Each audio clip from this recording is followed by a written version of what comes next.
Phil Sloman, thank you very much for being here today. Pleasure to be here. Would you like to tell the podcast audience who you are and why you're on the show today? Yeah, sure. So I'm Phil Sloman. I tend to write short stories and some novellas, mainly psychological horror, a bit of folk horror as well. I've been doing indie horror for about 10, 12 years, something like that. And I've been finalist at the British Fantasy Awards about three times now. Still just need to nudge to the other side to actually get the trophy at some point. But yeah, no, all good. And edited an anthology once for Hersham Horror, which is all good fun. And allegedly have the best eggs in horror. That's up for debate by many, many people, but it's a nice bit of fun that we have on the side. So yeah, and just really like sort of hanging around in the indie horror scene because everyone's really lovely, to be honest. Excellent. So before we actually get to your writing and the books and the process, I'd like to go back to the very beginning about where you grew up and what the attitudes were like at the time and the things that influenced you that finally made you into a writer. So can you tell me where you're from originally? Yeah, no worries. So currently I'm in Kent, but I grew up in East Sussex. So I grew up in a small village, which you drive through it within 3 minutes. And I moved to when I was about 10, we moved to a hamlet, which you drive through in about 30 seconds. But I grew up in the chicken farm. So Oh, okay. where you get your roast chicken, whatever, in your Tesco's or Morrison's or wherever. Yeah, so we were the people who or my dad and whatever who sort of reared them and that. So it was your nearest neighbour's about half a mile down the road. So a lot of my childhood was, you go to your primary school, secondary school, but then other than that, it's either you get on your bike to cycle to meet with mates, or I spent a lot of time just going around the countryside on my own, sort of wandering around, which there's probably some psychological stuff we could get analysed there. I've just about hit my 50. Well, I've just turned 50 this year, so Yeah. so what was that? So mid 70s born, so sort of properly growing up, I guess mid 80s into the early 90s, that kind of school sort of period there. Yeah. For me, I was horror influences tended to come a bit later in life. So my mate, I remember there's my friend Phil, and he wanted to write a horror film because he was really into his films, and he was sort of like all the Jason and the Freddys and all that kind of stuff. And we ended up writing this really crap pastiche on sort of Friday the 13th. But but I was really good at English. And so he was sort of like, Phil, can you? Because he had the ideas, and he went, well, you can write this sort of thing. So we cobbled this thing together. It never went anywhere particularly, but it was just that nice introduction. He sort of introduced me into sort of like Stephen King, Clive Barker, and all those things.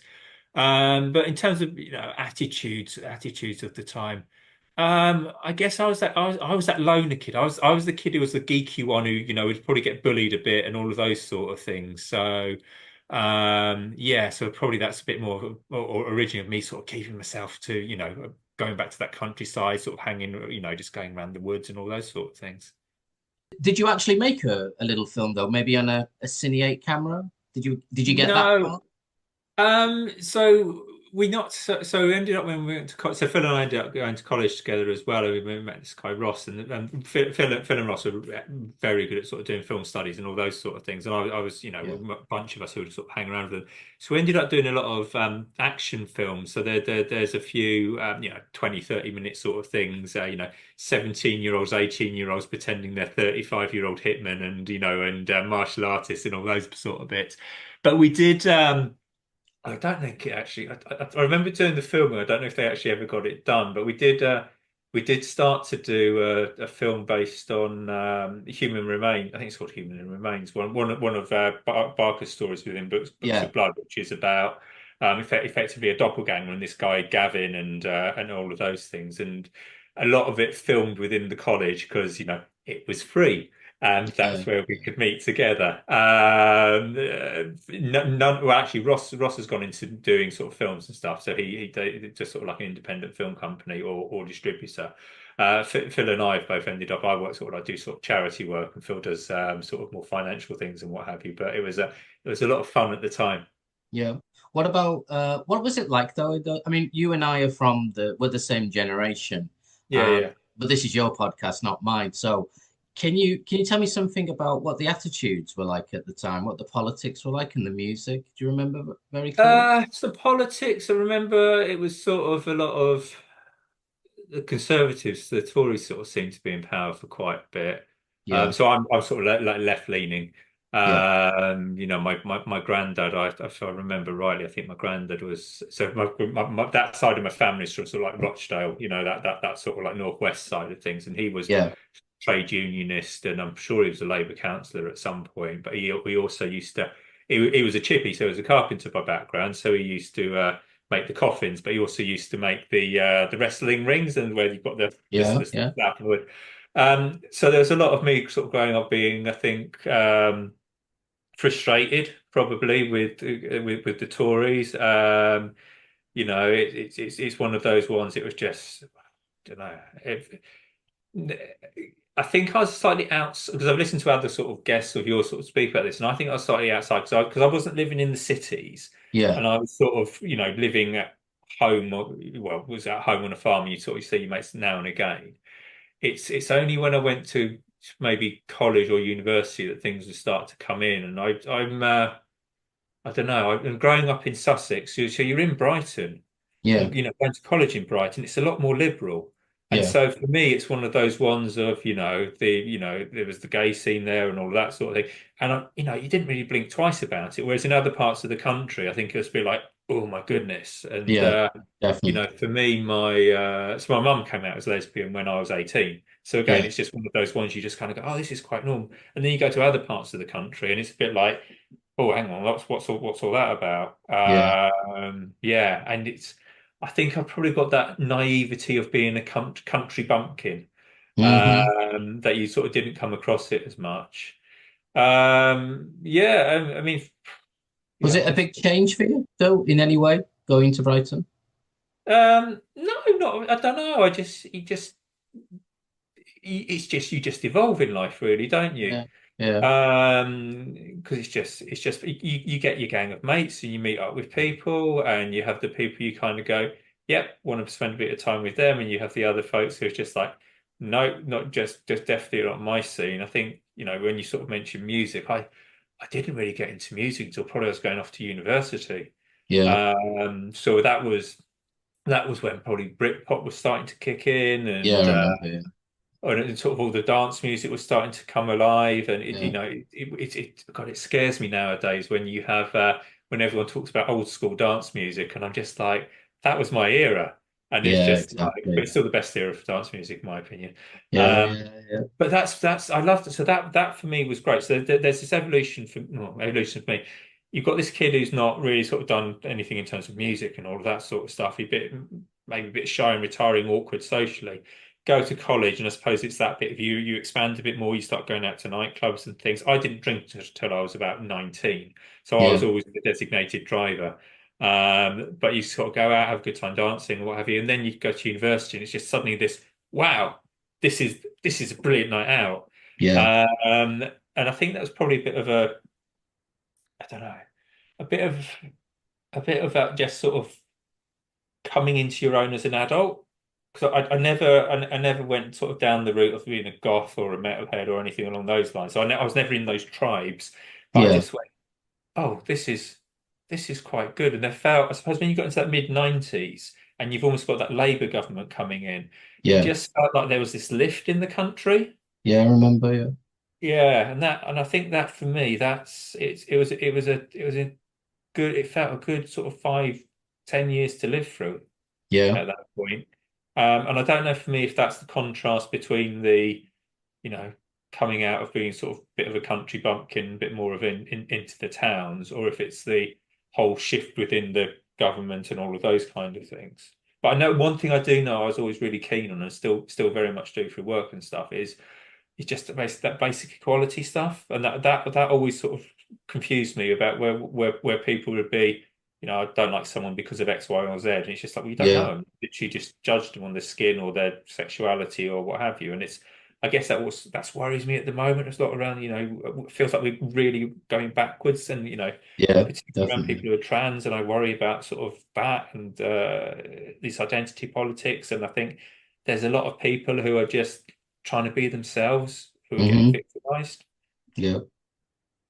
I remember the same period, and I think I explained it to someone that I felt like we were being a little bit better at being progressive and moving in the right direction. Of course, when you look back, there are certain things you're going to think about and say, well, it wasn't that progressive, but we were certainly moving in the right direction.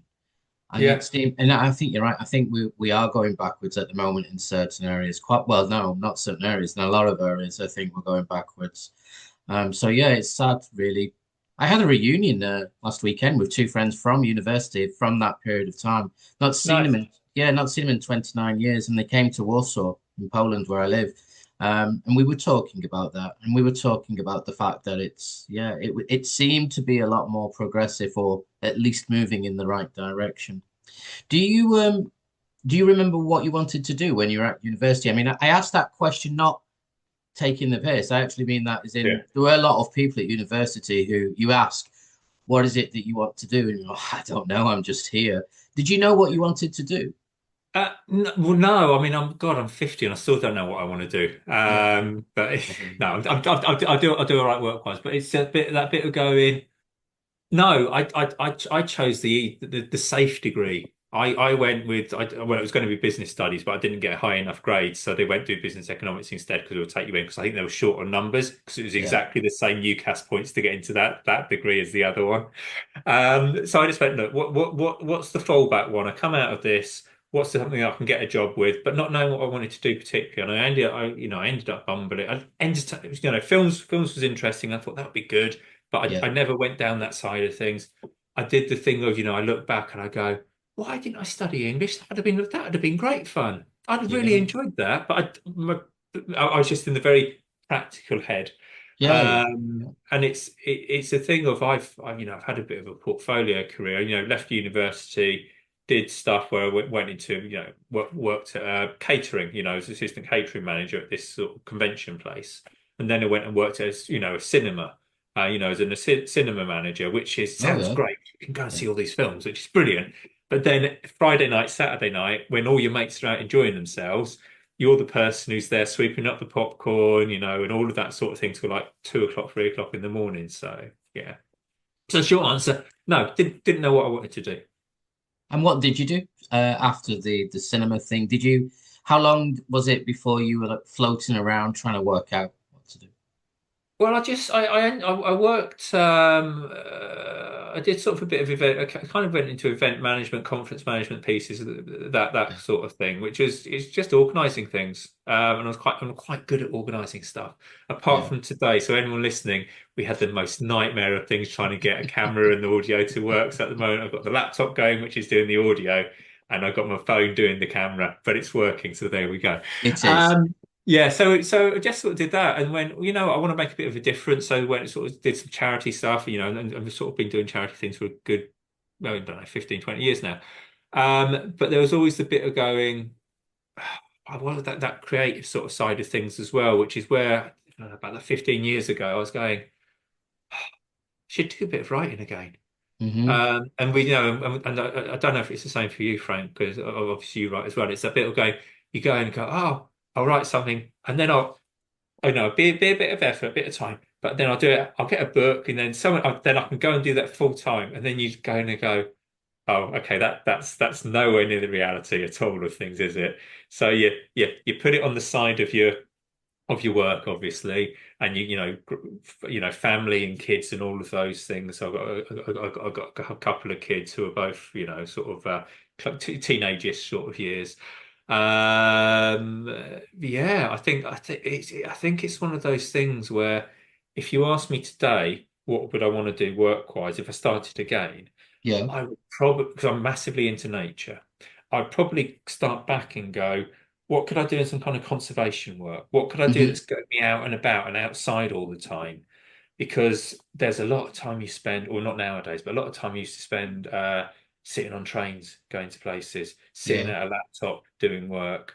And it's nice knowing you're out there making a difference for folks, but there's also a bit where you're kind of going, I could be doing something outside making a difference, but you're Yeah. probably a bit late in my career to make that sort of transition.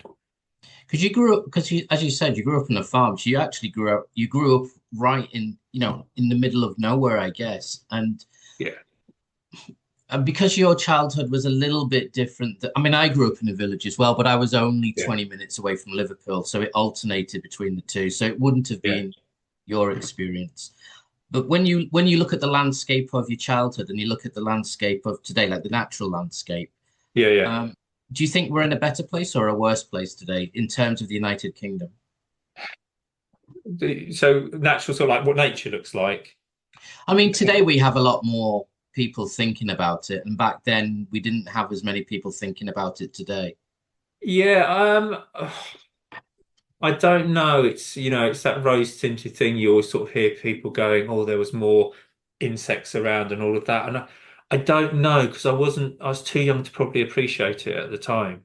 Yeah, What I do think is we've built a lot, and there's a lot of stuff where there's more houses and stuff, and all the time you're going, oh, having to protect this area of sort of scientific special interest and all of those sort of things. And there's so many petitions that are having to be brought in to kind of go, we need to protect that. But I remember, God, yeah, this would have been early 90s. But my dad was sort of like rallying around because they were talking about building a load of stuff on, again, some of the like fields and all that sort of thing, which is nature and yeah, stuff. So I think it's, what do I think? I think people care about nature, but I also think it feels to me like we're going really fast paced.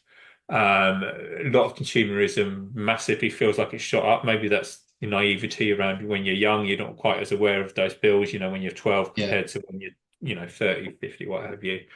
Um, and it just, you see the stories nowadays about, all the water contamination and all those kind of things, species going extinct, etc. And that's worrying. Mm, Personal bugbear, plastic lawns. Just kind of go all that convenient stuff. We're a yeah, convenient we like. I mean, I like my convenience as well. But there's some things where we go, what's the quick fix stuff? And the quick yeah. fix stuff isn't always best for what goes on in the wilder world. So were you glad that you grew up on a farm in such like natural environment when you look back now? Yeah, I think I was it was a place of, God, this is going to sound funny. It was a place of comfort, I guess. There was that bit I could go off, just be on my own, just potter around, and that felt quite comfortable. And I do a lot of that now as an adult. I'll go off, I'll walk around the woods and stuff like that. Post weird things on the internet, of things that I found. Oh, and you just found all these really weird, strange things. Like last week, I found a jockey's hat that had been hung up on a tree. So, but it makes a nice little post on social media because you're Yeah, going, oh my yeah, God, yeah, yeah, another jockey's died. When were the killings then? But yeah, it's just, I think growing up, it was nice because it's all around you and you don't recognize it or appreciate it as much, I don't think, back then. Because it's No, just, I didn't. Yeah, yeah, it's normal. You yeah, don't know any different. And then you go somewhere else and you go, oh, okay, this is a different side to life. yeah, And it's that bit of, you don't see the things that, maybe it's not that inner city poverty and all of those kind of things. I mean, yeah, I mean, don't get me wrong, we weren't rich by any means at all. It's one of those where, ultimately we had to sell the farm because there wasn't enough money in, and yeah, we would have been bankrupt, off the back of it, because the people that make money out of farms are the supermarkets, not necessarily the farmers. yeah, But it is that thing where you go, it's a really nice place to grow up. yeah. You've got this nice, you've got a place where you've got this space, this land. It's yours to walk around. And there was something I was watching the other day. There's something on the internet the other day. One of those like 3 minute snippet things. And there's something that I hadn't quite realized. That there's a piece where I think it's something stupid like 90%. Could get the figures wrong, but something like 90% of the land in Britain is owned by like 1% of the population or something scary like that. Okay. And what I would love, I realize sort of diverse, like what would be amazing is if more of that could be freed up for people to go and enjoy and Yeah. experience. My mum's village has got a forest in, and I do long distance Wow. walking wherever I go. And yet I don't know anyone who's ever been in the forest. You're not allowed in. Oh Um, no. Yeah, that's what I mean. So when I go long distance, because I really am into my long distance walking, and I try to do it as often as possible, like 4 or 5 times a week. So when I Yeah, go back to my mum's to visit, it's fantastic for that. And I never see anyone else really walking most of those times. So yeah, I go off and I investigate, and sometimes some farmers tell me, no, this is not a right of way, it's over there. They're usually cool.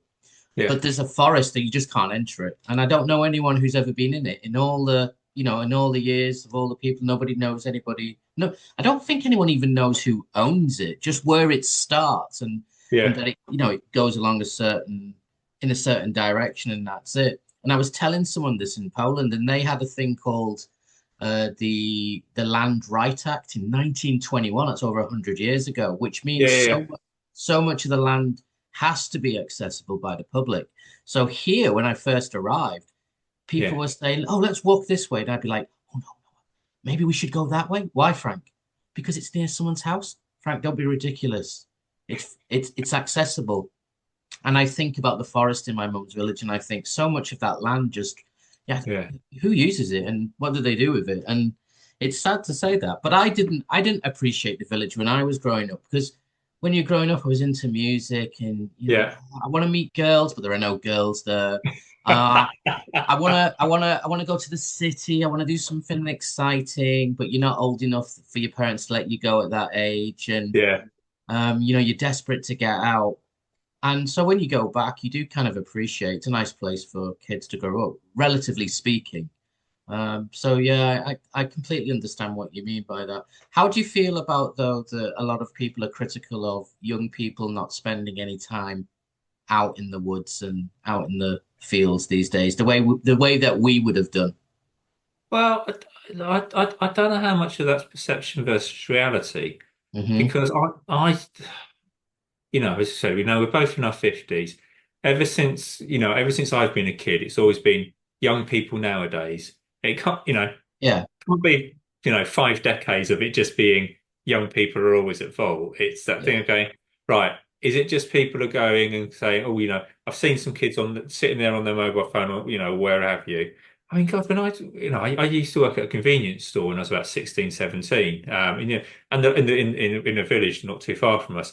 And the kids would sort of sit there on the benches, sort of, hanging out as much as kids would do. And as they equal, and that would be the thing of back in what's that, the 80s, 90s, back in the 90s, where people are kind of go, oh, kids just hanging around doing that. But they're yeah, not going, well, there's another percentage of kids that are out there doing yeah, all of that nature stuff because the people who are having saying, well, kids aren't out there doing it, they're probably not the ones out in the nature as well, sort of yeah, seeing it. Maybe I'm being harsh on other folks as well. I think. Well, my kids go out with me. I mean, they go willingly. I don't drag them too much. yeah, But I think it's probably less, I guess. mm, But I think there's a thing of going, well, is it the rest of us are doing that? Because we're all quite happily will sit there going, well, I've got my mobile phone out. I've yeah, suddenly lost 20 minutes scrolling on that instead of going exactly as you could have been out. I could have done half a mile to a mile by now. yeah, Um, yeah, but there's also a thing. I don't know. I think we're all a bit more conscious around safety of our kids nowadays because I don't, true, yeah, there was it wasn't, utopian back when we were growing up at all. There's enough, sad instances of kids getting kidnapped yeah, and all of that stuff course, stuff when yeah, we were yeah, growing up. There's yeah, But I think it's more driven by you see news is so constant nowadays. You yeah, kind of get this everything's there's this risk that you can have this perception that the world's just incredibly bad and what's going to happen if someone goes yeah, out. The likelihood is, we've got a deer park near us. My eldest will just go out for a walk on their own. They're like 17. They'll go out for a walk on their own, be there a couple of hours, come back. Guess what? Nothing happens to them. They've yeah, had a nice walk. yeah, So yeah. Yeah, I think too many people have got this, as you said, rose-tinted glasses about the past. Yeah, I don't have a particularly sentimental view about the past. I have probably probably a darker view of the past the way it was. I remember, I don't want to forget the bad stuff that happened in terms of the way society was in those days. But yeah, I was just curious about your point of view because you grew up in on a farm. You grew up in the middle of nowhere, so Yeah. you more than most grew up around and in nature. And I just wondered how you compared that with today.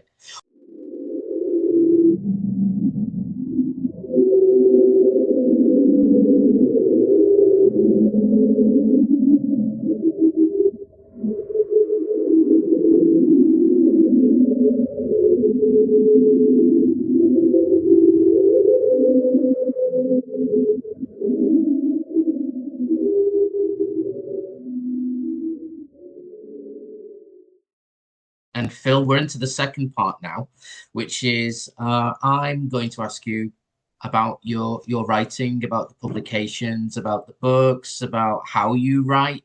So I'd like to go back to the very first memory you have of putting pen to paper. And I mean, is that something that you remember? Oh, ish. Guess it's one of those ones. I always remember writing as a kid. I've got my first thing I ever wrote was I won 30p or something like that at the so the village that I grew up in. You've got your thing, somewhere in the summer there's like your little summer competition, best veg and all of those sort of things, and you had Yeah, there was a thing for the school kids, age about 8 or something, and I won for a little poem about this guy. I think it's called Football Paul, and it went something like Football Paul tripped over the ball, hit a wall, and now he's Hospital Paul. It was as brilliant as that. Won me 30p, which was a lot of money to an 8-year-old back in the oh yeah, 80s. yeah, But I mean, a bit more seriously beyond that. But I enjoyed reading and I enjoyed stuff, and I remember I used to write.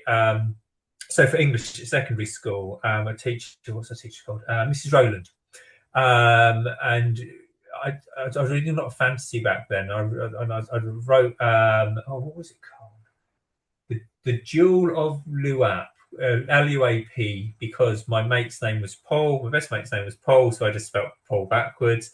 And it was some weird thing where it was some sword wielding hero goes off, goes into the dungeon, slays some dragon or something, gets this jewel, and there you go. And it's, I don't know, it's probably 20 pages long, but big writing, sort of thing. Even though it's probably less than 1,000 words, I'd imagine. But it's that sort of stuff. And so I did that quite a lot. But somewhere in when I went to college, I think I lost a bit of faith in what I could write, because it was nice. It's nice to write for yourself, but it's that thing where you kind of go, oh, it's all right. I enjoy it, but I don't know that there's anything there. And it's one of those ones where I just dwindled off for years. So in terms of first memories, I just used to sort of like write little stories every now and again, and go from there. And then probably had a 15-year break between actually pottering around and then picking up pottering around and doing a little bit more with it. Yeah.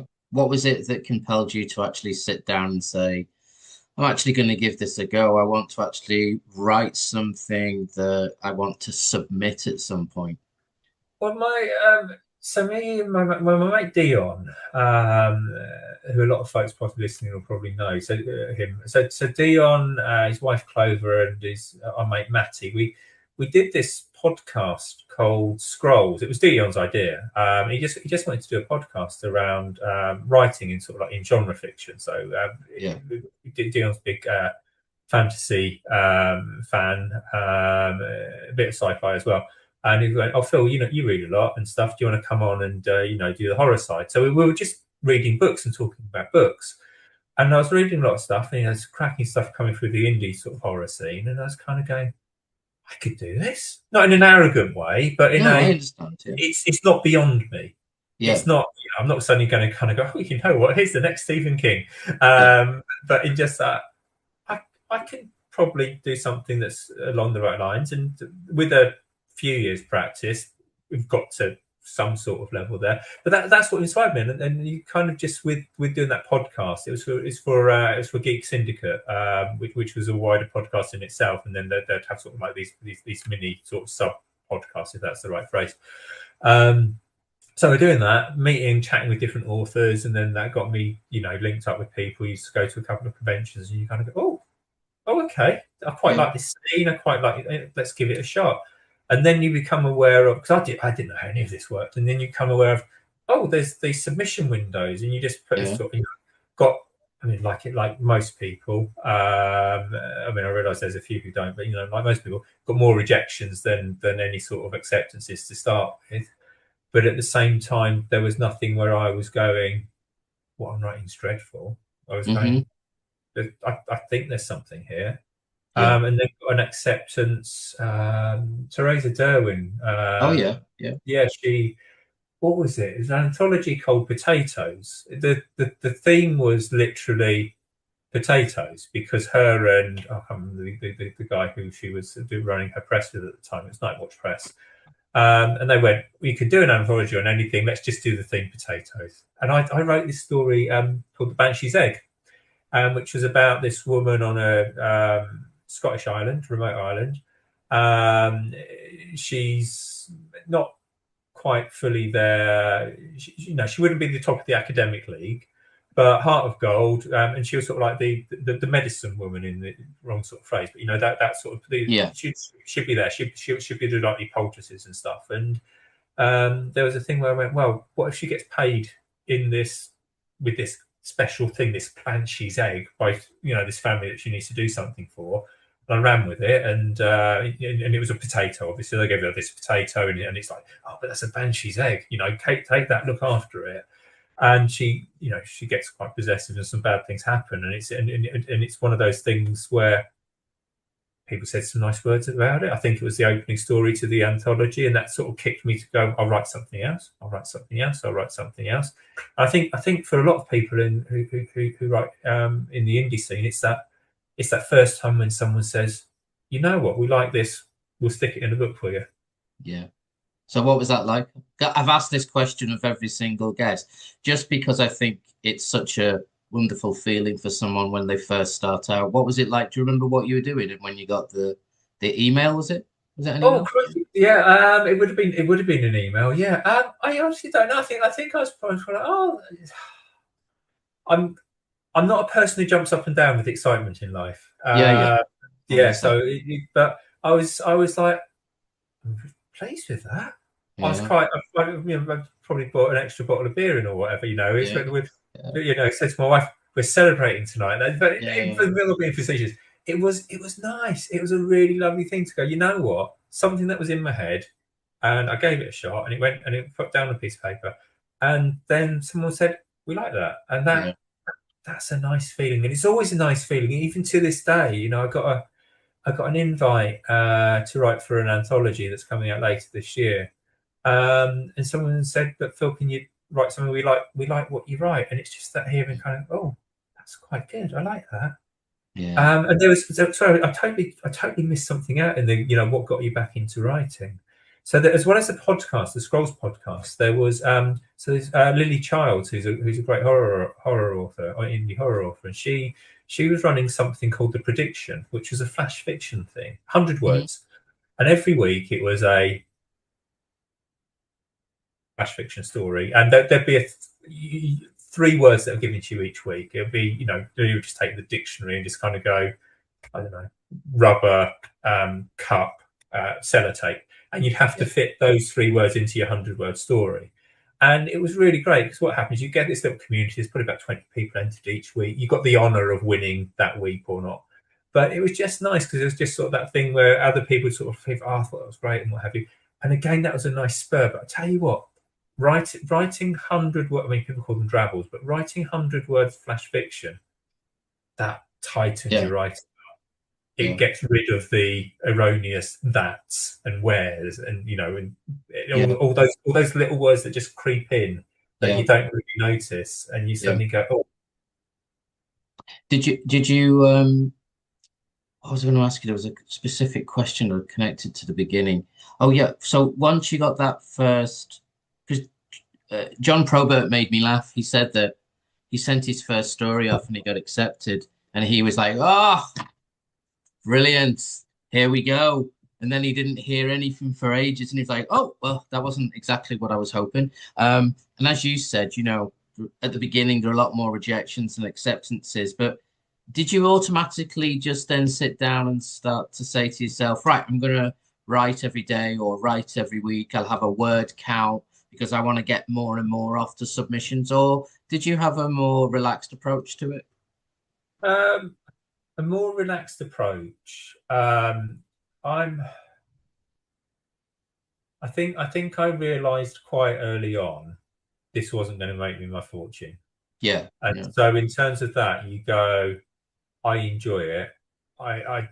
It's that bit of where's the time, So if you go back, 14 odd years, 15 years, or whatever that I've been doing that writing for, I had like a 2-year-old kid.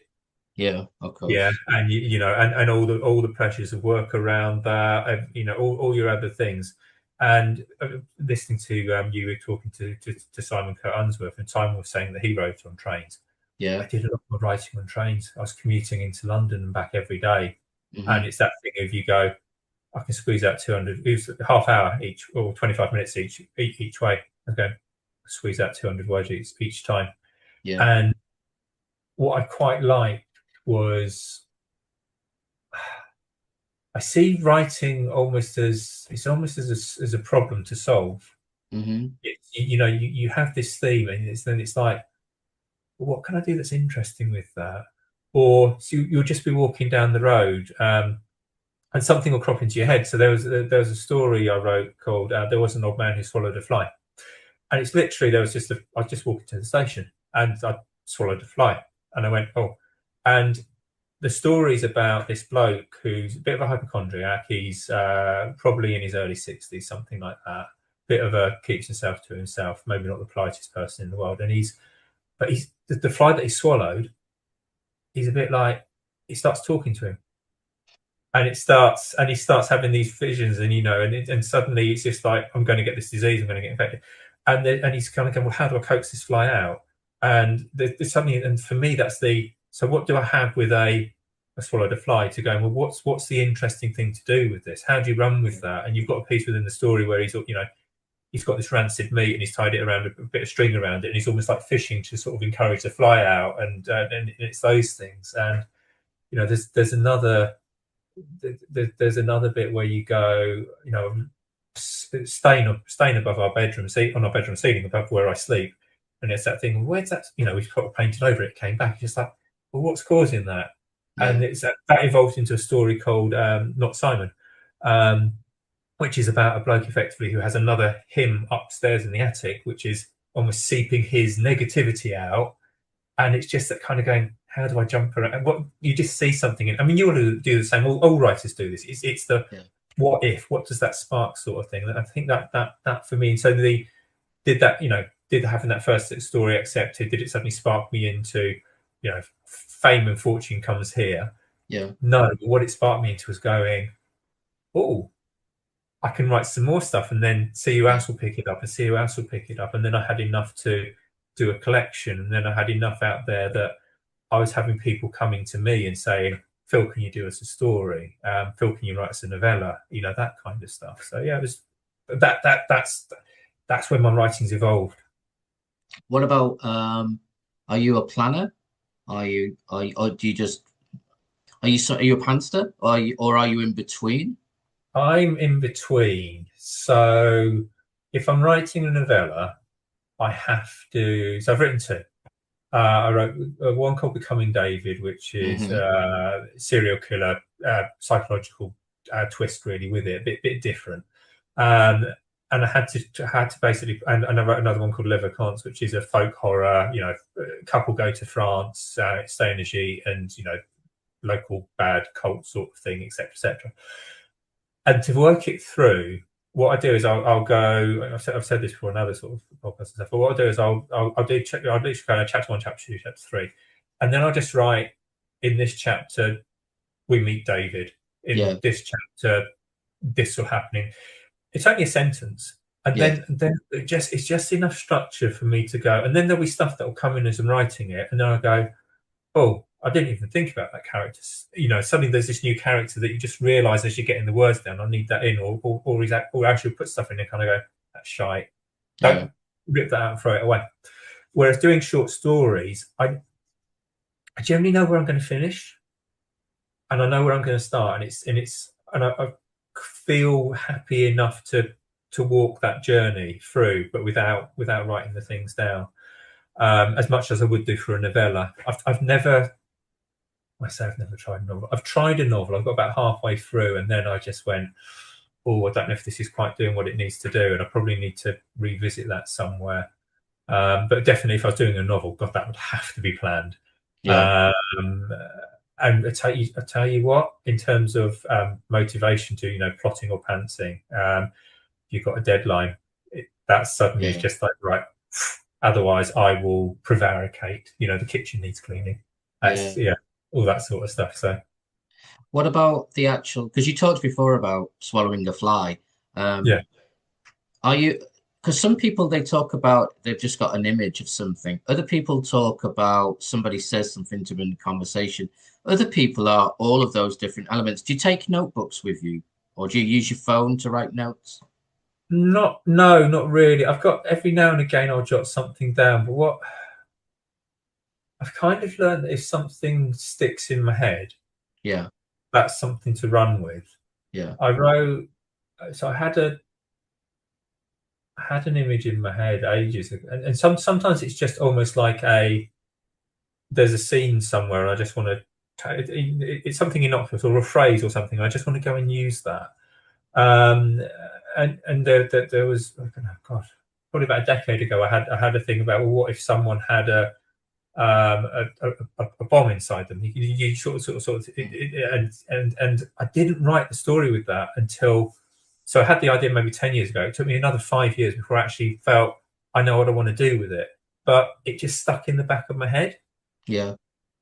And I think for me, there's a lot of those things where I do write stuff down and I'll go, what on earth was I writing that down that time? But it's the imagery of stuff that stays with me that's kind of go, I can run with that. Yeah.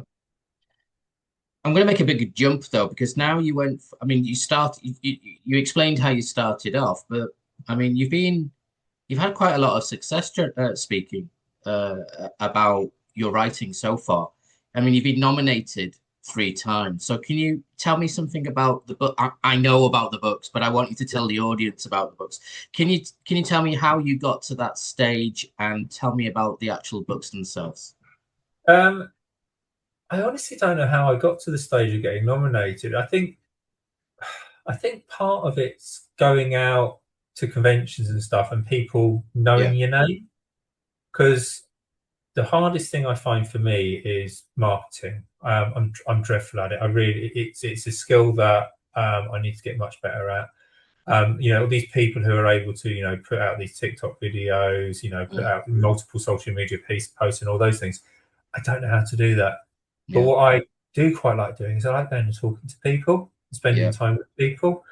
And when you do that, especially with other authors and stuff, then people will start going, oh, I'll read his stuff. There's loads of people that I've just picked up their stuff because I've met them. But you know what? I'll give it a shot. And people have been very kind to do that for me. But within those convention pieces, there's also the stuff going, you meet your reviewers there as well. And you know who to send off the reviews. And again, I've been fortunate that what I write has been picked up, quite nicely by reviewers who I've sent things out to. So Jim McLeod of Ginger Nuts, which is a great website. He says very nice things, and Katie, who you've had on as well from Happy Go Horror. Again, she says, and it's that thing you kind of go, oh. And when you've got those people recommending, then those reviewers are pushing stuff out. So then the more people have got eyes on your stuff, the more that when these awards are getting voted for, it'll be voted on merit. Because I said to when I got my first nomination, I went, oh, it's just people being nice, and someone went, they could have been nice to another 100 people. Yeah, exactly. They chose your work, and I think, and I've taken that, and I've said that to friends of mine who've then been nominated. I said, look, exactly that same thing. It's the work. it's so, and it's a nice feeling. It's that thing that gives you the motivation to kind of go, oh, crikey. I mean, you talked earlier around that piece of when, you know, I had the first story published. When Becoming David was up for Best Newcomer at British Fantasy Awards, I was just like, let me know. Might use different words, but it was that was the wow, and I was on cloud nine because I was suddenly like, geez, because you look at some of the other people that you're up against, and you're going, I just write short stories and novellas, and there's all these big names up there. So the first time that happened. Second nomination was I edited. Oh gosh, I can't remember which year this was, about 2018, 2020, something like that.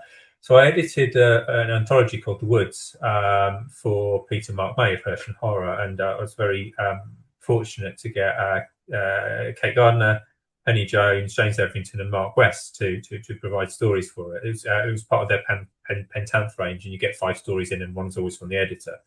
And that was interesting doing it from the editing side of things, because then when it gets nominated, you feel this responsibility for your writers, it's sort of thing. So that was nice. That was a different experience. And it didn't win, so I felt more disappointed on behalf of the writers, because but they're bloody brilliant stories, and they deserve the awards. And then I've been having been writing for a number of years. So I've had a novella, had a anthology that I edited, and then I've had enough stories out that I've been able to do a couple of collections, and I self-published my last collection, No Happily Ever After.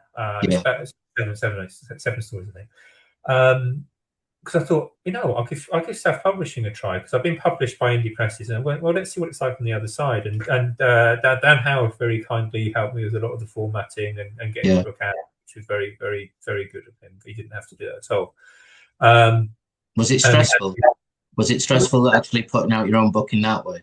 Not the writing part, but the actual formatting and everything. I think I got lucky. Well, I got lucky. So I got so Linda Nagel did the so I commissioned Linda to do the editing for me. So that was really brilliant, because she's got such a great eye for detail. And if you do this, it will change things. And she actually talked me out. Said, well, this story's not right. Have you got something else? So I changed the story because of what the advice she gave me, which was fab. It's not stressful. It's frustrating, because what you do is you get something, you think it's in the right format, and you just change something. And then, because I did it on KDP, so Kindle Direct Publishing, and it just went, it's just not all the formatting out. And then suddenly you're trying to learn something and do something, and it's going, but if this is a Word document, it would just take 30 seconds. Now I've got to do all of this here. And one of the most frustrating things was the putting the cover art on, and then getting the wording, the blurb and stuff on the cover side of things. And my God, the amount of things where you think it's just right, and then you go, oh, that's bled into there. You can't read those words. That's not quite the right shading, or that now that actually goes over this, and it's just that's annoying, not stressful, just frustrating. Go and kick something, just say a few words, swear words, and then come back and give it another shot. But the nice thing is doing self-publishing is you're then in control of when, if I want to do a freebie promotion, I can just go and do that and take the hit sort of thing. If I want to sort of do anything else, I'm not having to, if I want to send out copies to reviewers, I'm not having to go to the publisher. And I've had some brilliant publishers, so like Steve at Black Shuck Books is brilliant, Peter's brilliant, Peter and Jan at Alchemy Press, Teresa, others. They all work so wonderfully and nicely with indie writers, but at the same time you're kind of going, oh, am I disturbing them? And I know they do that, but you kind of go, oh, I don't want to ask of their time. Whereas if it's me doing it, then I'm like, well, it's on my shoulders then, isn't it? Yeah. But saying that, you were nominated for that collection. Is that correct? Yeah. Yeah. It was nominated. It made the final 5. That was brilliant. It's one of those ones where again, it's just, you're just like, oh wow, it's my baby. Yeah.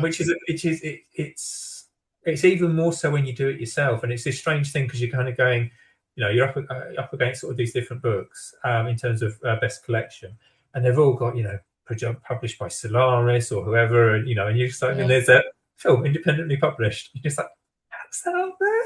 Yeah, yeah, exactly. But no, but it was nice. But it's another one where just getting the nomination, it's nice, and be brilliant to win. But it's just nice. But the thing you do is you go, you've got whoever's up there, whoever's in those like final 5 slots, you just go, you're just up against cracking people. You know the quality is great, and if you don't win, it's because on the day that was a better piece of work, and you go from there. So it would be nice to stand up one day and sort of have that little winners trophy. But I've got a nice badge, so that you get for being one of the runners up. So that's good. Do you always go to the conventions, generally speaking, even when you're not nominated? Yeah, I do. I've been to FantasyCon for about the past, I don't know, decade now, I think. I'm not sure if I'll go this year just because our eldest is off to universities and stuff. I'm not sure what dates we're going to different things. Edgelet's always a good one to go to, but it used to always coincide with our wedding anniversary. So I never thought that was the best wedding. Well, maybe it was your wife like out the door. That's great. But I always sort of think it's like maybe not the best thing to do from a relationship point of view. Bye. I'm off to go and talk books and stuff.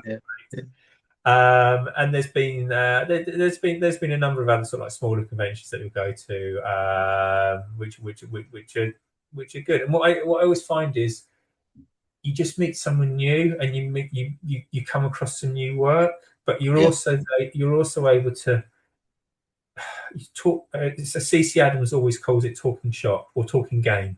Yeah. You're there with a load of other people who get what you're talking about.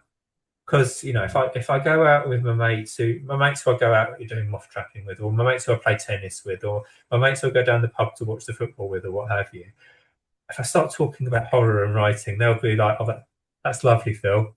I don't know what you're talking about." Yeah. Whereas, yeah. And what about? Did you ever meet anyone at the conventions though that you had always wanted to meet because you read their work, and now you had the opportunity to speak to them not only as a fan but as a fellow author? Was there anyone in particular? Yeah, well, I've been really fortunate to be on a number of panels with people. So last year I was on a panel with Joe Hill, and it's just like booming heck. But I've also been on with Ramsey a couple of times, and you're going to Paul Tremblay and all of these things. And I'm sure most of them will be, they'll have been on like hundreds of panels, and mine will probably just be another. I don't mean that horribly, but I understand. Yeah. It'll be more memorable for me than it will for them. Yeah. I think that's the right way of putting that. Yeah.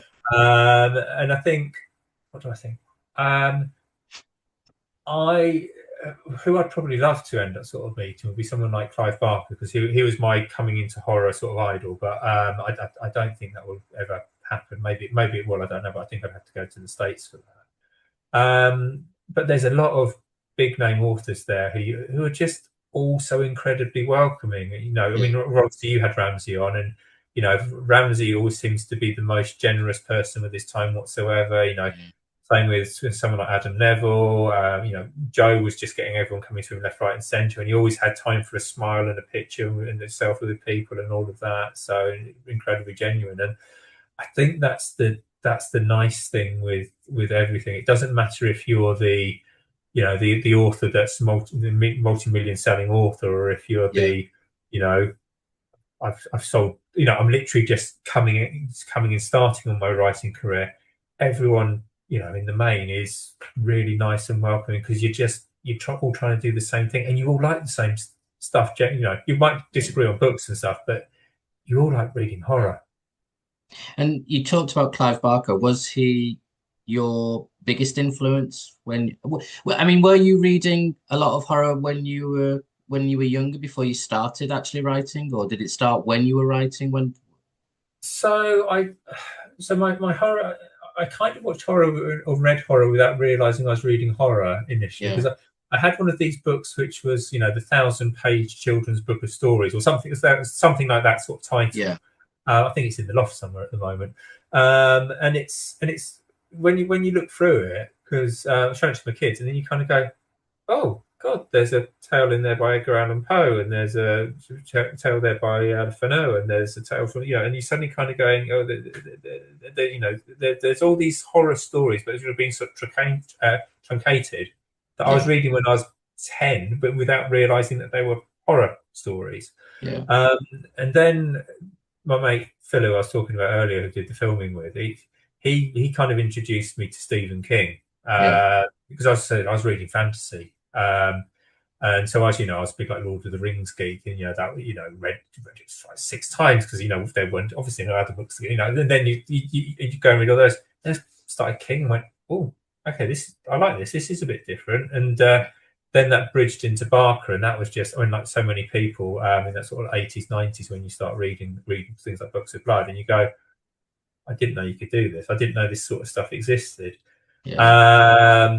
So that was a real eye opener, and I think that there was a bit of me when I started writing horror where I would go let's write in the style of Clive Barker. I can't write in his style at all. It's his style, but you try it and you pastiche it and you go, no one needs to see that. Really, no one needs to see that. But doing that exploratory stuff, you then find your own voice. And I think there's a mate of mine, James Everington, a brilliant author of James. I think he's one of the most woefully underread authors that we've got out there. His style's similar to sort of like to Ramsey. He's very sort of the Quarantine. Sorry? James is coming on the podcast. Yeah. I totally agree with you. He's totally underrated. Yeah, he's a beautiful prose stylist as well. Yeah, he is. It's a lovely. It draws you in.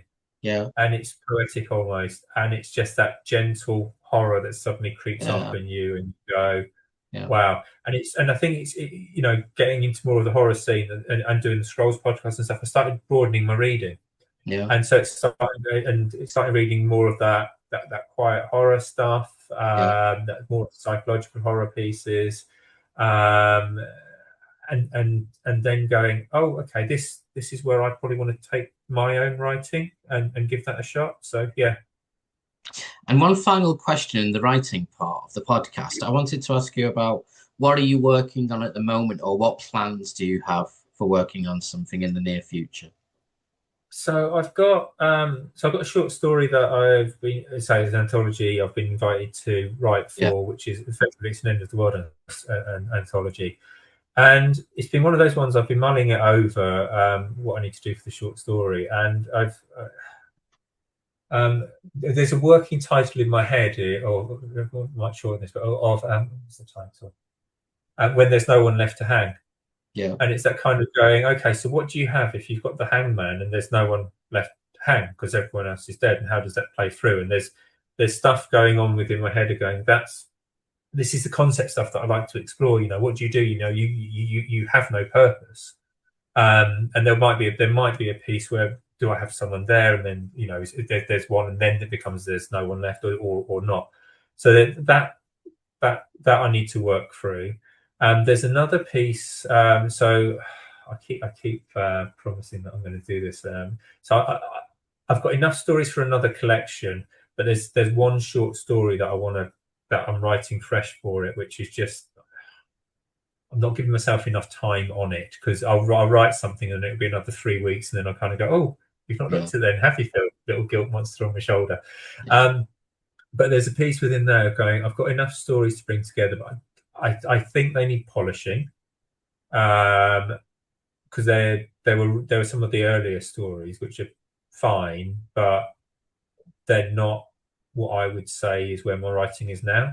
And alongside that, there's a piece with, so the short story that I'm not struggling with, these stories that I need to sit myself down with is very much it is and it isn't. Well, it is. It's a father-son relationship thing. But there's, with all my stories, it generally tends to be a twist. And what I'm struggling with is that latching that twist in there.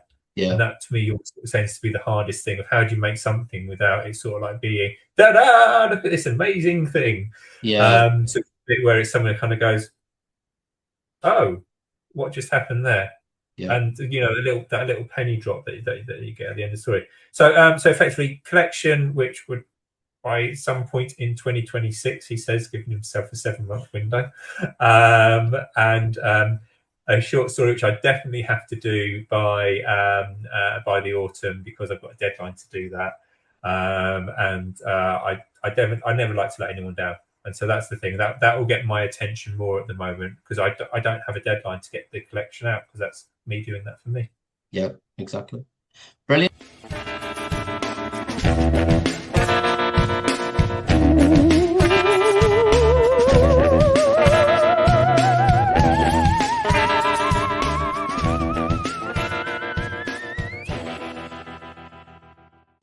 Okay, Phil, so we're now into the third part, in which I ask guests to choose one film, one TV or streaming show, and one book that means a lot to them. That something that you could talk about for hours on end. Unfortunately, we don't have hours on end, but we still have 40 minutes, Phil. So where would you like to start? With a film, a book, or the TV? Let's go with the film. Okay. Because I thought, because I rewatched this last night just to kind of refresh the memory. So Triangle. Oh, Christopher Smith. Yeah. Yeah. It's one of those ones. It's, when you've got a film and you can just sit and watch it, even though you know everything that's coming, and there's something else in there, and it's just something new each time. And it was just, I don't even know when I first watched it. It must be a good decade or so back. And it's like comfort food, but at the same time, it's almost perfect. Yeah. It's almost a perfect horror sort of thing, because there's just enough there where you're going, your fate is sealed. No matter what you do, your fate is sealed, and you can just see these struggles. So, as for anyone who's not watched Triangle, we're going to spoil the crap out of it, I imagine. No, give an outline of what it's about. Yeah. So it's there's this mother, young mother, single mother, and she takes her young child to school, autistic child, and she goes off on a boat. Cruise sounds too big. It's a yacht with some friends that she kind of knows, doesn't really know most of them, but she's been invited along. And troubles happen out on the water, and they end up in this on this large liner which is abandoned, and then things happen. But it's one of those ones where it's a little bit like Memento, I guess, from the 90s, where you've got enough stuff, and as the story unfolds, and then it will reveal something else, and then it will be like this jigsaw puzzle that's coming together. And you suddenly go, okay, that's massively interlinked there, and there's stuff that you just have within the opening scenes, which then play through into all of the later parts of the story. It's effectively Sisyphus' reference within it, but it's that Sisyphus. I can't say it, but it's that sort of like that Greek tragedy thing of rolling the boulder up the hill only for it to keep come back round on you. And I think Melissa George, she's just got that perfect. I think was this her first sort of foray into horror? I can't remember. I can't tell you that. I don't know. I mean, I do like her as an actor. I think she's excellent, but I think this is probably the best thing I've seen her in. I've watched her in a lot of things, but this is the one that, just because of the complicated nature of her character, which you don't realize at the beginning that you're actually seeing important things in terms of her character, and she plays it so well. She never telegraphs anything, and so when you go back, you go, yeah, of course. But it's impossible to guess where it's going. So, I can't tell you if that was her first foray into horror. I don't know. I can't remember. No, I'm not sure, but she just suddenly seemed to do a raft of horror films, but she does them very. She owns the film, it's that thing. And I think she just plays that stressed mother put into what becomes an incredibly stressful situation. How do I deal with it? Then how do you deal with the wow, okay, this is not normal sort of stuff. I think the wonderful thing with the film is exactly as you say. There's just those bits in the film, and towards the end, and I'll just say the bit with the garland over the cliff, and then you go, okay. So there's a layer there that I wasn't, and that's great, and it runs at a really nice sort of time. I don't know. It's probably in that sort of like 90-minute mark. That sort of thing that runs through, and it doesn't drag at all. And you're not sitting, if you're not there with your phone or anything, even though watching it several times, you just like I'm in it. I'm in the film, and it was interesting rewatching it last night. I hadn't realised that.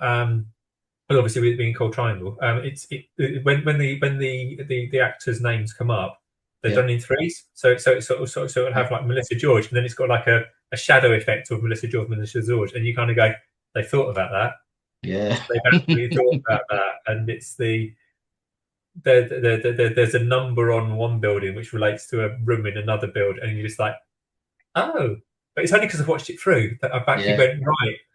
Where's all your Easter eggs, you bastards? But it's not a film you just watch with Easter eggs. It plays brilliantly. All the characters. It's this distrust, and what I really love about horror, it's about people.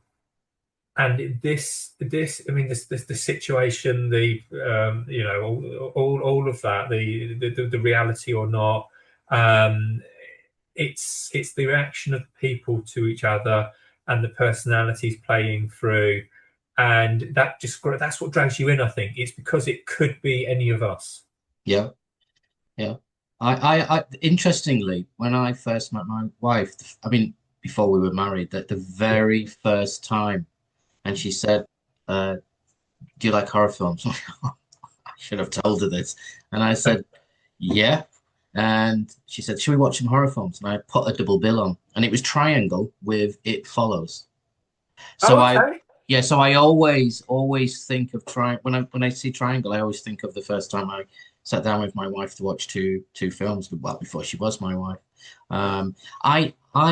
I'm a big fan of the director Christopher Smith, but I remember he became famous because a film that I didn't like when it first came out, which was Creep. You know, the one where.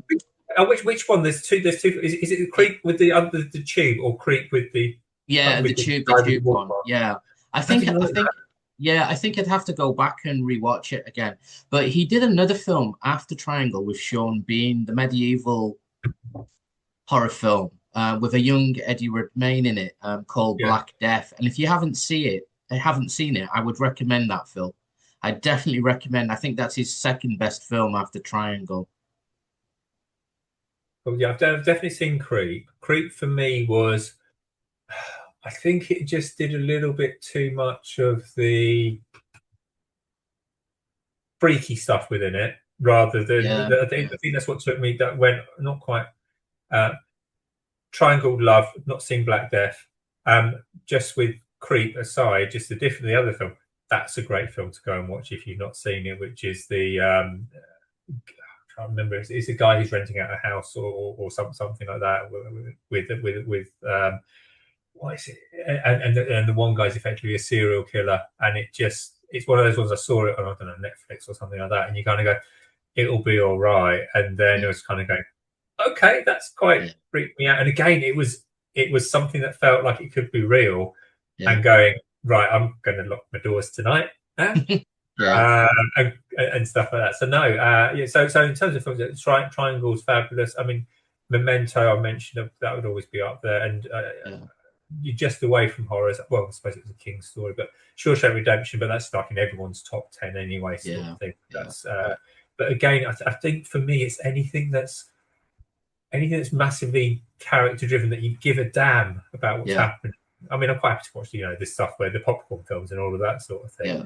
But where you've got this, right, what's going to happen to them? How are they going to get out of this? You suckered me in every time. So this moves us on, I think, quite nicely to your TV streaming show that you've chosen. So can you introduce that? Yeah, so Breaking Bad, which is, again, that's going to be up there in most people's thing. So Sopranos was one I was kind of going, do I do Sopranos or not? And you sort of like, we're asking. But Breaking Bad, I think it's that everyday man suddenly, okay, how dark can they go? Yeah. And it's all ridiculously plausible, and it's all one of those things where everyone else is just collateral, but he's trying to tell himself, Walt's sort of trying to go, I'm a good man, I'm not the bad guy here. Yeah. He completely believes that all the way through. It's everyone else. Yes. Everyone else. Yeah. And it's that thing of, for people that, I suppose most people don't know sort of, but obviously in America, guy who's a teacher, chemistry teacher, gets a cancer. I can't remember what cancer is, but an incurable cancer. He's going to die within months, and he's not got without treatments and stuff. And obviously, being in America rather than here, where we've got the NHS, he's not got the money to pay for his treatments and all those sort of things. So he goes down a route of cooking crystal meth. Yeah. And linking up with one of his ex-pupils, who's a bit of a small-time drug dealer, and it all escalates. But it's one of those interesting ones. When I watched the first series, which is I think about 6 episodes, I didn't quite click. And my mate sort of said, "Give it another shot." Yeah. And I gave it a shot, and it suddenly went in, and just suddenly just like it was then must see TV, and it was just that thing. They just seem to find the most brilliant actors and characterization, but the writing is sublime. Yeah, the writing, it's clever, it's emotive, it's believable, and how you have a story arc that goes over 7, 8 seasons, that takes you to the end that you get to, is amazing. And I think the thing that drags you in is you've got Hank, the brother-in-law, who's a cop, and Hank is always so close to catching Walt, and it's that goes on that's keeping you in there. But it's also the personalities, because everyone is broken in some way, pretty much. But that's us as people. We've all got something about us that we kind of go, you probably sort of do some psych testing on, that's not quite right, and it just amplifies them. And it's I've forgotten the showrunner's name. Vince Gilligan. Vince Gilligan, thank you. And it's the really subtle things. So, and I didn't realise this until I read it on some feed or something like that. He changes the colour tones through each series, and he changes the colour tones of so Hank's wife's is it Marie? Dresses, and they change. They go sort of darker and darker and darker through each series, and you go, the attention to detail is incredible. But the star of the show for me is Jesse. Yeah, Jesse's just this kid that so the drug dealer that Walt brings on, and you just go, everything that Walt puts him through. Yeah. And he comes out strong, and through the series, and Walt's getting, Jesse's getting clean and all that, and he gets a girlfriend with the kid, and what happens with the kid? Oh man! And you're just going, oh, Walt, you're the good guy, are you? Are you really? Yeah. I think people were so invested though in the Jesse character. I mean, they're both fantastic actors opposite each other. But I Yeah. think that's why I'm not going to spoil it for anyone who hasn't seen it. But I think that's why the last actual shot of the very last episode of the final Yeah. season just pays off so much, just because of how people felt about where the story was going and some of what you've just said. When I first saw it, though, I thought it looked like it was an independent film. It was filmed like it wasn't flashy with its camera angles. They weren't spending a huge amount on the cinematography. Don't get me wrong, they have the best people working on that program, but they kept it kind of like subdued, and it worked. Yeah, I felt it like it was a fisherman's kind of independent film when it first came out. But I was like you at first. I actually came back to it after just 2 episodes because I was just something wasn't clicking, and I still can't tell you what that is. But as you said, once you do when it gets its hooks into you, then it does become must-see TV, and you need to go all the way through and follow it. So yeah, I wasn't late coming to it, but I wasn't one of the first people to sit down and watch it. That's definitely true. Yeah. And have you seen Vince Gilligan's Pluribus? No, I haven't. No, I won't spoil that for you. Go in cold. Go in cold. Yeah. The only thing I'll say is you can see his X-Files origins in that, and that's a massive compliment from me because I love the X-Files as well. Oh, X-Files is brilliant, and it's talented bastard. He is. Hate him. And finally, what about your book choice? So it's one of the, obviously I talked about Barker before, and I thought Books of Blood was my entry thing, but I think for me is when we talked about writing evolving and changing. So Shirley Jackson. So I came to Shirley Jackson late, but again, she just writes characters brilliantly, and most people will go generally to the haunting of the house. But for me, it's more we've always lived in the castle, because there's something. Everyone is broken in that. Yeah. Everyone has got something that's not quite stable in there. I describe it as sort of like grimy horror. Yeah. It's something that you read it and you feel something's off, something's uncomfortable, and you can't put your finger on it. And Shirley Jackson's writing is just sublime. It's her use of language is it feels almost simplistic, but don't let that fool you. It's not simplistic. It's very clever. Yeah. But it's one of those ones where I think she writes characters possibly better than anyone I've read. I think. And Mary Cat, who's our lead character or our main focus point. So let's take that. So We've Always Lived in the Castle is about a small family unit of Mary Cat, Mary Kate, Constance, and then Uncle Julian, and they live in this fancy house, massive house. It's in America, on the outskirts of the edge of a town. They're the rich people, but there was most of the family's dead because they died from eating a poisoned meal which had arsenic in it. And it's sort of alluded to as to who may or may not have done it.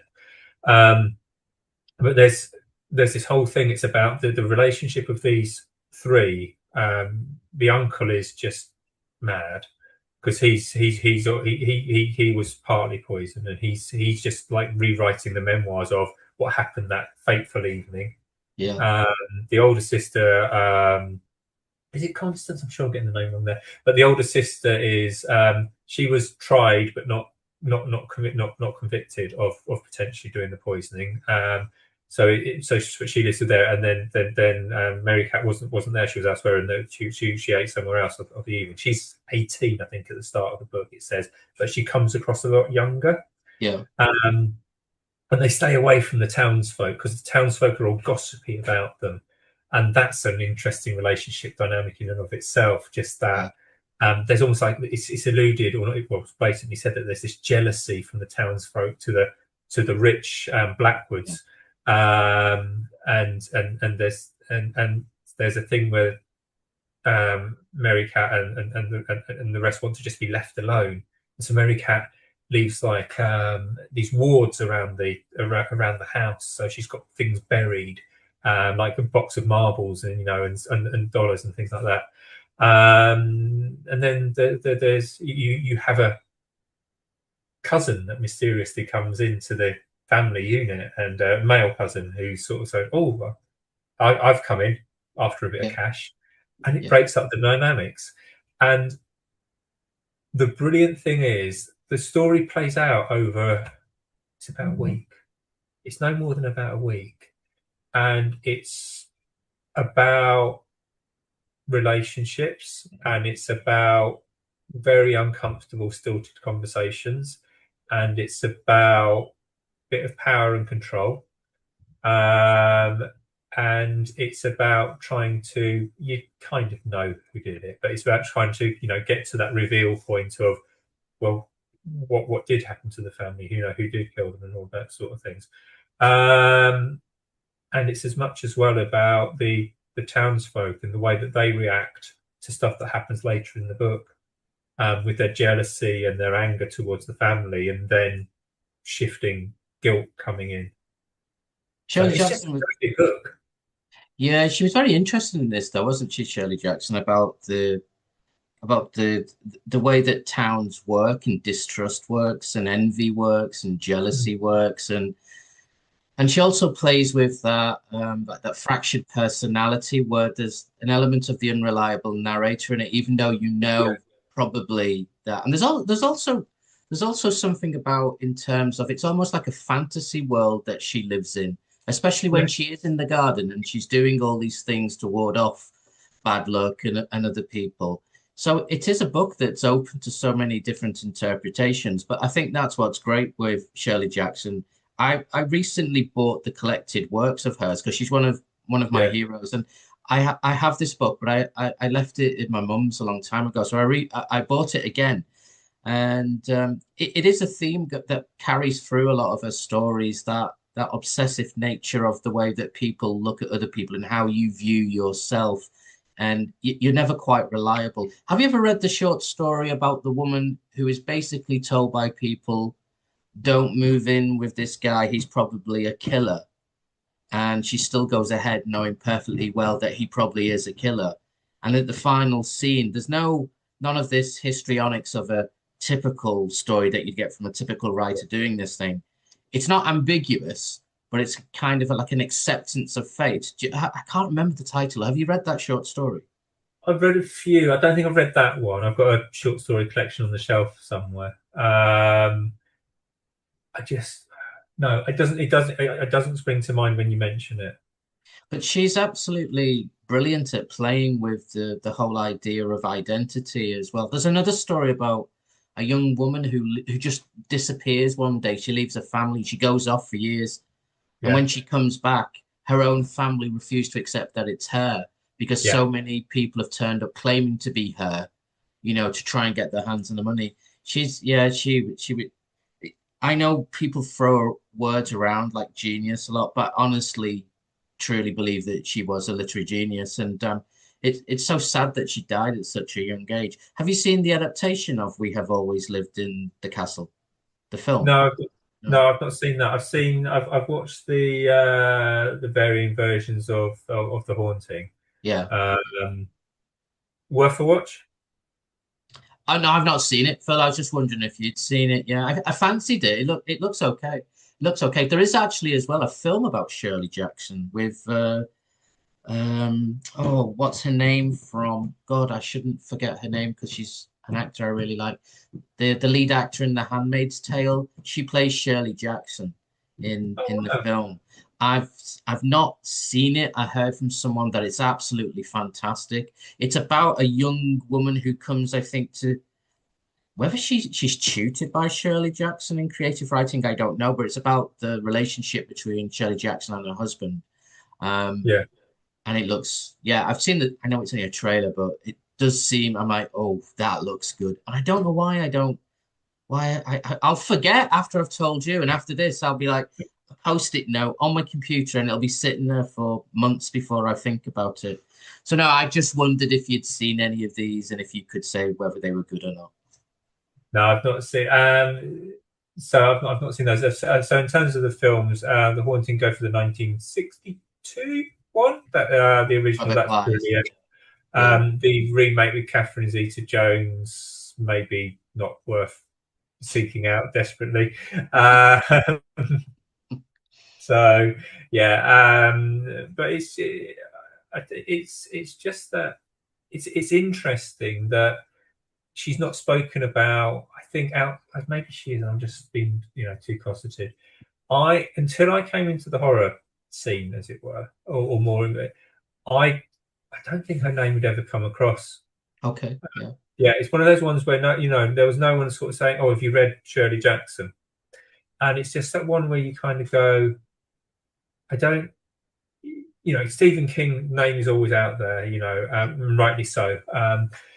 Barker's there, the Herberts and all of those, they were always sort of there, but you never really had anyone shouting, not when I was growing up, go and read Shirley Jackson. I don't know if you had that or not. Well, actually, the reason that I first came to her was because of Stephen King, because in his 1980s Dance Oh, he's on writing, yeah. Yeah, he listed a number of writers, and I hunted down nearly everybody that he mentioned in that book. Yeah. And Shirley Jackson was one of the ones I'm grateful that he mentioned. Well, I'm grateful that he mentioned all of them, but especially Shirley Jackson. Yeah. Yeah, and that's possibly one of the first times that I came across a name as well. Yeah. And maybe it's in America. It's bigger than you. I don't know, but it's and if anyone listening to this, kind of, we all knew about a decade ago. Yeah. Listen to these two. What are they talking about? They're supposed to have their finger on the pulse of the horror world, and here they are saying, "Oh, no, didn't hear of her until I was about 20 or 30 years of age." No, no. I know what you mean, though. I know what you mean. Yeah. So some writers' names seem to not get the kind of support that you would expect that other writers get. And I don't mean the other writers don't deserve it. It's just that you wonder why they don't get. It's the same with Robert Aikman. Unless you're a, for us, it's like normal to talk about those people. For us, it's no surprise when I mention them to you. You're not going to ask me who that is. You know who that is. But outside of the genre, obviously people don't know who that is, and there are writers in the genre who everyone knows outside of the genre. But yeah, Robert Aikman, Shirley Jackson, they're the ones that you wish that they were. However, saying that, The Haunting of Hill House is the only genre book, the genre that we love, actually was included in the top 100.